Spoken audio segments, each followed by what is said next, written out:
Hey guys, this is Bob Ross, and I want to welcome you to Office Hours with Bob Ross, episode number 26.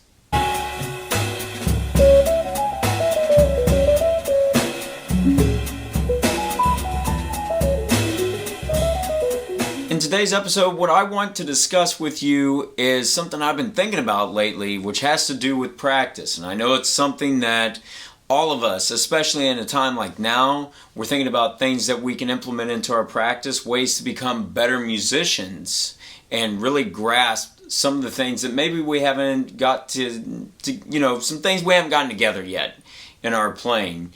But before I do, I want to remind you to check out the lessons and courses that I have on musiclessons.com if you already have not done so. So over the last week, I started to really think, because now I have some time to consider what exactly is going on in my practice. And I'll say this, for those of you who have kids, then this may be something that you relate to even more. And if not, the fact that maybe you have a busy schedule, it's still relatable. The thing that I've been thinking about has to do with the type of practice. And this is nothing new necessarily, but when I really think about it, it comes down to two components or two aspects of practice, which has to do with more of the mechanical side and then more of this thought-based practice where it's more intentional. So when you're looking at the mechanical side of the practice, and I notice that I've done a lot of this kind of practice over the last so many months, as I'm getting ready for gigs or prior to teaching, it's a style of practice or a type of practice in which, you're really just getting your hands moving on the instrument. So that, for me, being a guitar player, that could include some four-finger exercises, or maybe I'll start running through the shapes, the way that I see the fretboard on the guitar, and I go through all 12 keys. I'll also run through arpeggios, whether those be triad based or sevenths. I'll run through those. I'll do scale patterns. These are things that a lot of us manage to get down in our practice in an earlier stage, and it's something that a lot of us continue to use in our practice as a warm-up. And you could also look at it as being what we refer to as a maintenance practice. So if you don't have a lot of time, and again, this goes back to what I was saying a moment ago in having kids, sometimes that's all that will happen is maintenance practice. So all I'm doing is going through and trying to make sure that my hands are still working together and that I'm not losing any of the ability to really line up my hands, to get them to work. And that way I can also have a good feel for the instrument, because I don't want to pick up the guitar and it feels like, it's a little rusty to play. I don't want that to happen. So a lot of times, if time is sparse, depending on what I'm doing, working on, with family life mixed with the business side of things, or other components, whether it's like composing tunes, working on things that are not necessarily conducive to maintaining, technical growth in a sense, then what I'll do is work on these maintenance type things to make sure that my hands are still moving and that I can still play the instrument. In a time like now, though, what we have to be careful of, and it's fine if you want to do that type of practice, but this is a great time to work on more of the intentional side of your practice. This is a style of practice where you're really working on things that you have to be very aware of. This is not some kind of automated practice where you can just talk with someone while you're doing it. Now, at some point, some of these things that you work on could very well become automated, and that could be a goal. But there are things that for now, at least to me, would be a great time to work on the intentional aspect of your practice. So if you are working on, let's say you're working on a scale, and you really want to dive into the scale even more, what I would say to do is be more intentional with the practice of the scale. Really play it slow. Think about the notes that you're playing, and also be able to hear what you're playing, sing along with what you're playing. You could also work on freely improvising with the scale that you're working on. And I've made mention to this before, but I'll reemphasize that.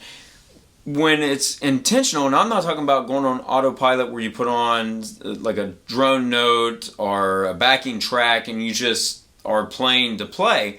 Be very intentional with the intervals that you're choosing as you're playing through the scale and where you're playing it, how it's sounding, the timbre of the instrument. Be aware of all of those components. That way you can really internalize the sound even more, and that will create some growth. And I've found that anytime that the growth that I've had in my playing has materialized, it's been because I've worked on some of these components, and I'm sure that most of you can say the same thing. And that goes for anything else that you're working on too. You could apply it to, like what I mentioned last week when I was talking about, limiting what you're practicing.